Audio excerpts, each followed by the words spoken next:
Hello, everybody, and welcome to another episode of Box Office Talk. This is the show where I break down what happened at the box office, see if my predictions for the top 5 are correct, then make predictions for next week's top 5s. Let's get right on into it. Last week, I predicted that number 1 would be Captain America Brave New World, number 2 would be Paddington in Peru, number 3 would be Dogman, number 4 would be Heart Eyes, and number 5 would be Love Hurts. And man, I only got 2 out of 5 of my predictions right for this weekend. Not just because there was a foreign language film that, always sneaks up on me. It snuck into the top 5. It's not even really just because of that. There was another film that held over pretty well, and I am excited to talk about that when we get there. We got to get through the obvious ones though first, so let's just dive into it. Number 1 was, of course, Captain America Brave New World. We've been kind of hitting the same beats when it comes to like these big blockbuster films. A lot of the times it's not really even about how much they make on their opening weekend anymore. Obviously, if it's like a fantastic, amazing opening, then yeah. But mostly it's a lot of like waiting and seeing, how well is it going to hold over? What's the conversation like? What's the word of mouth going to be, because, it's kind of split, Rotten Tomatoes, the consensus for critics is splat, but the audiences are like, last time I checked was like in the 70% range, so fresh. But then if you go on Cinema Score, the movie got a B minus, which, a B minus, usually you would think a B minus is not bad, but for Cinema Score, yeah, that's pretty awful. And as far as I know, the MCU has never gotten one that low. Like B was usually their lowest. Even the Marvels got like a B or a B plus when that came out, and a lot of people will have you try to believe that that's like their worst movie that they've ever made, right?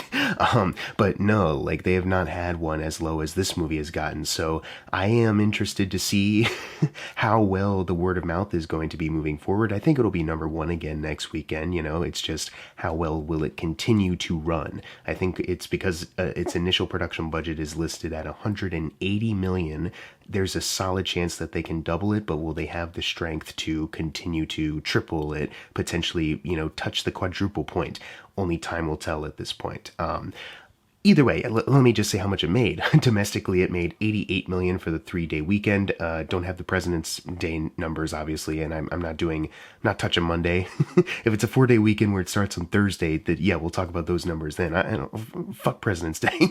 Worldwide, that does add to a total of $192 million for its worldwide debut. I was thinking about going through the MCU stats, but there's just too many films. It opened pretty high for the double-digit million MCU films, but then there's like so many that have touched 100 million, 200 million, whatever. It's like, fuck it, let's just talk about the Captain America films, because I feel like it opened in a way that kind of just makes sense to me. Like, it's not too shocking. The opening weekend was 23 million over the first Avengers opening weekend from back in 2011.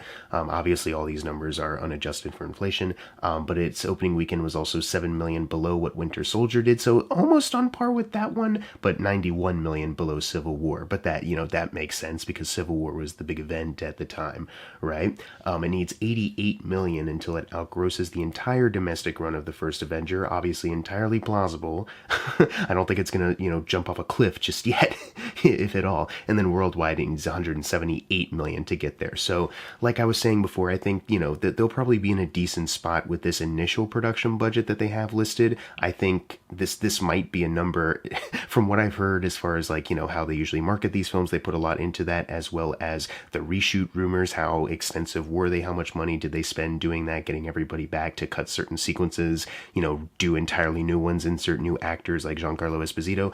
I don't know if this is even the real budget, but as far as what we have, it's in a good spot right now. But like we always say, it'll be more interesting to see how it does in the following weeks. Number 2 is Paddington in Peru, making 13 million domestically, but this movie has been out in other territories, like the UK, for a while. So that does add to a worldwide total of 128 million right now. So once again, we'll also see if this one has a strong, domestic word of mouth to bump that up even more, because this is rocking a 90 million initial production budget, which, the other 2 movies have been profitable. They have kind of warranted the increase in budget, but I kind of saw this number and I was like, really, 90 million? Okay.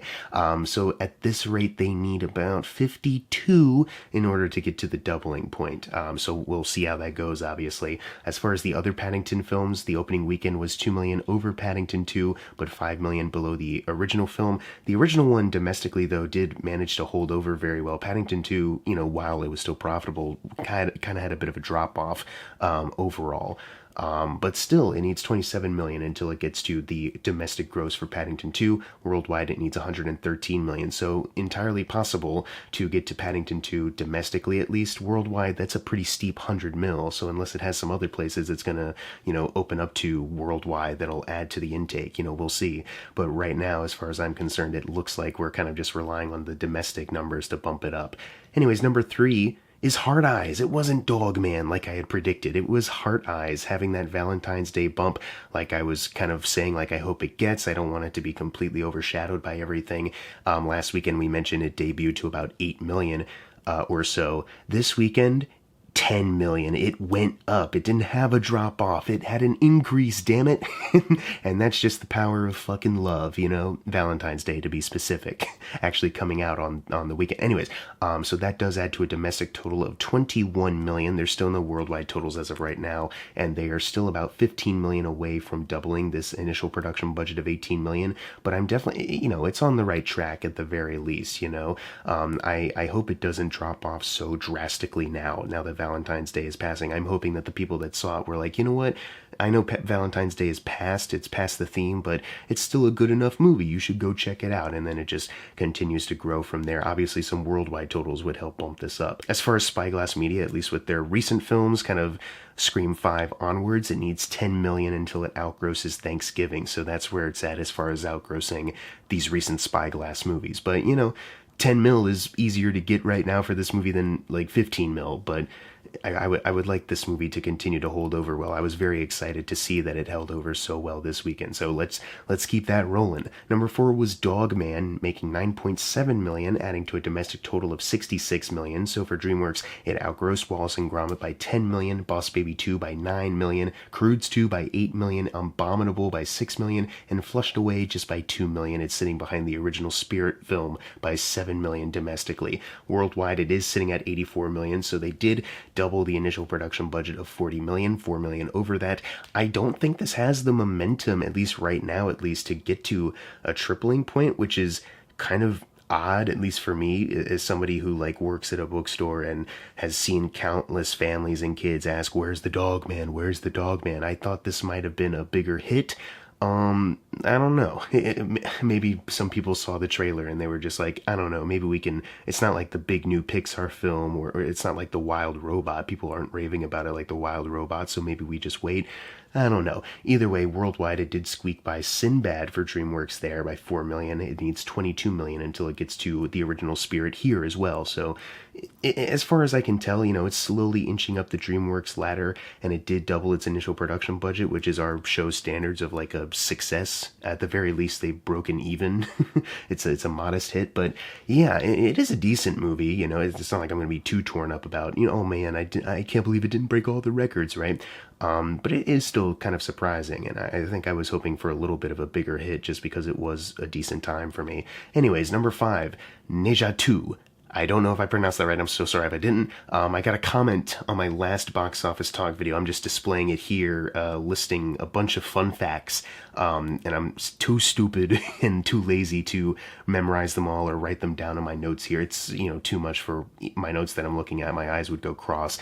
So it's on the screen right now. The highest grossing film in China. It's outgrossed a lot of other animated films. It's crazy how much it's been able to accomplish in the worldwide totals. And now here in the States, it made 7.3 million, which now adds to the overall worldwide total of 1.053 billion according to thenumbers.com. It might have been a lot higher though. So there you go. That's just really cool. That's pretty cool, even though I know nothing about this film. So there you go. Fun facts over, stats over. Let's move on to number 6, which is Love Hurts, which didn't really get the Valentine's Day bump that Heart Eyes did. And the difference between the domestic total and the worldwide one is still only about 1 million. So it made 4.3 million this weekend, adding to a domestic total of 12 million, sitting behind Nobody by 15 million for 87 North, and then worldwide only sitting at 13.5, which is 44 million away from outgrossing Nobody there. But more importantly, it is nowhere close to doubling that 18 million initial production budget right there. They haven't even crossed over the initial point for that. So yeah, Hard Eyes, it was great to see that have a good bump, but this one did not get the same treatment, did not have the same kind of word of mouth or people talking about it. But you know what, as somebody who has seen both films and who preferred one vastly over the other, good. Number 7 is Mufasa. Finally, dropping out of here very quickly. God, it's been in the top 5 forever. Now it's in the fucking bottom. Hell yeah.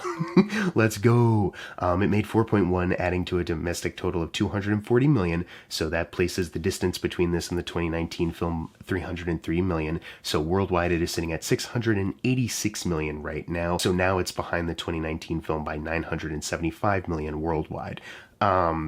Like I said, I'm just glad it's dropping out of the top 10 a lot faster, it seems. Let's move on. I have nothing else to add. Let's move on. Number 8 is One of Them Days, making 2.9 million, adding to a domestic total of 43 million. And they've also crossed over just by 1 million the tripling point for its initial production budget of $14 million. Now, if it gets to 56 million, that's a quadruple. I don't think it's going to get there. If there were worldwide totals for this one, that could potentially bump it up if it was a big hit, in other places.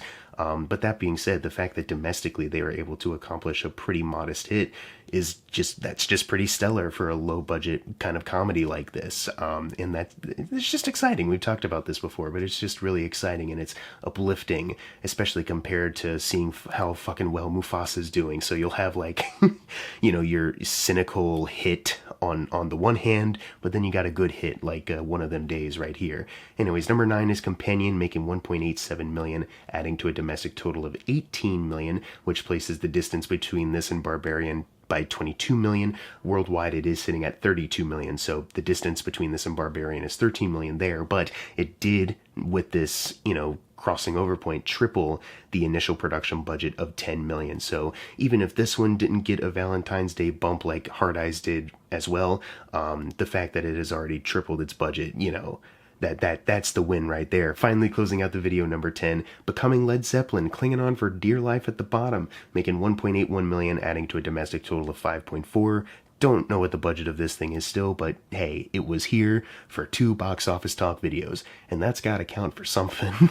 Anyways, now it's time for the fun part, the predictions for next week's top 5. I already kind of said it earlier. Number 1, I do think will be once again Captain America Brave New World, but then number 2, I think it will be The Monkey, and I kind of hope so. I saw the early Wednesday showing at AMC this past week, and I fucking loved it. I know Longlegs did really well at the box office, and they've been advertising this is from the same director, and it's got that hook that it's based off of the Stephen King short story, and, the image alone of, that creepy monkey might get people in from a marketing angle, right? So I'm hoping that this is enough to, have another solid hit for Oz Perkins here. Number 3, pains me to say because it just looks so bad and emotionally manipulative and stupid, but I do think number 3 could potentially be The Unbreakable Boy. I'm not saying I want Zachary Levi to have a hit. At this point, I don't. I would like him to vanish completely. But I can't just, if this series has taught me anything, I can't just dismiss certain things. I gotta pay attention to some of this stuff. So that'll be my number 3 prediction. Number 4, Paddington in Peru, and then number 5, Heart Eyes. But what are your predictions for next week's top 5? Leave them in the comments below. And as always, thank you guys for watching. Make sure to subscribe. I'm Jackson Fulcher. See you guys next time.